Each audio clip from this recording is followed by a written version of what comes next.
આવતીકાલે યોજનાર મહાશિવરાત્રિ તહેવારના સેલિબ્રેશનના ભાગરૂપે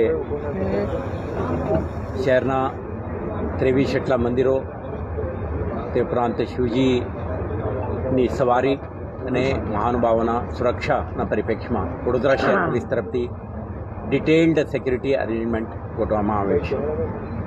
છેલ્લા એક અઠવાડિયેથી આપણા જુદા જુદા પ્રકારના પ્રેપરેશન્સ, રૂટની નિરીક્ષણ અને sanitisation exercise, inter agency coordination, કેટલાક ઓબ્સ્ટ્રક્ટિવ સ્ટ્રક્ચર્સના રિમૂવલ અને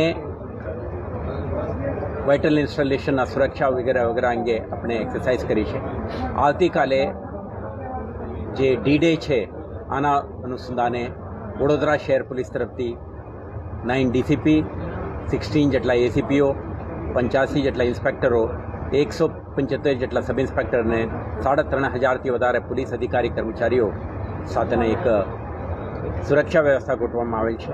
આમાં 450થી વધારે ટ્રાફિક બ્રિગેડના માનદવેદકો, 750થી વધારે ગૃહરક્ષક દળના માનદવેદકો પણ તૈનાત થનાર છે.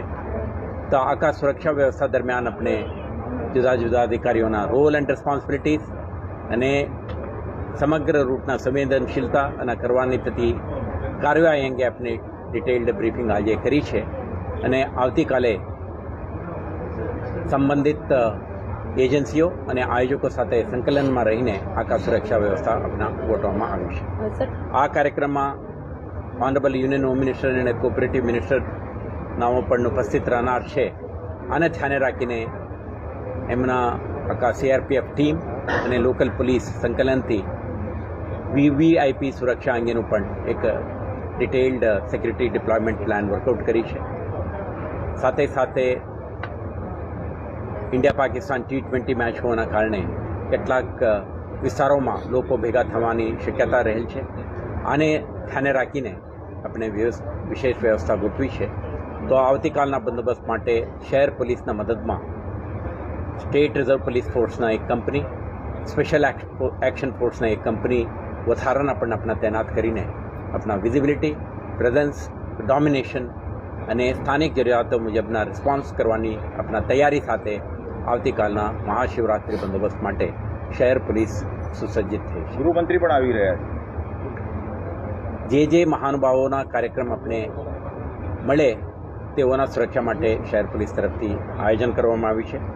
આવતીકાલના બંદોબસ્તને ધ્યાને રાખી આપણે ટ્રાફિક ડાયવર્શન અંગેના જાહેરનામા પણ બહાર પાડી છે. ઋણમુક્તેશ્વર મંદિરથી માંડીને કૈલાસપુરી મંદિર સુધી ચાલનારા શિવજીની સવારી કાર્યક્રમના આ સમયગાળા દરમિયાન 4 વાગ્યાથી 10:30 વાગ્યા સુધી આ જાહેરનામા અમલમાં રહેશે.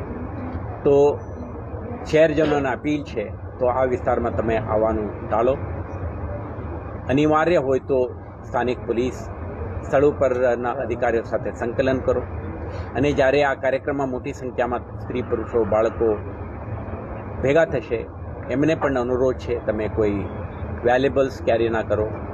દિવ્યાંગોને, વરિષ્ઠ નાગરિકોને, બાળકોને દૂરથી દર્શન કરવા માટેનો પ્રયાસ કરો કેમ કે એમના સુરક્ષા આપના માટે અને શહેર પોલીસ માટે અતિ મહત્ત્વનું છે. સાથે સાથે જે રેલવે,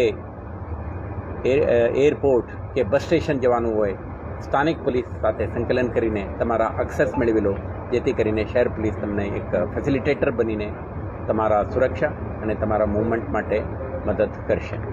અંતમાં આપણે એટલું જ કહેવું છે કે આવતીકાલના બંદોબસ્તમાં શહેર પોલીસ દરેક થ્રેટ્સ અને જરૂરિયાતોને ધ્યાને રાખીને વ્યવસ્થા ગોઠવી છે.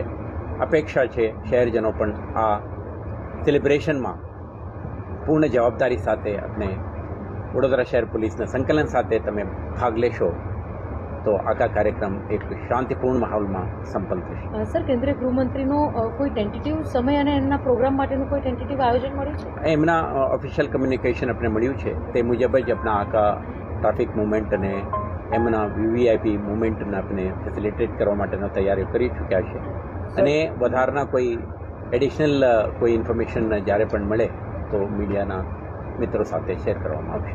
સર, સોશિયલ મીડિયા પર કોઈ નજર રાખવામાં?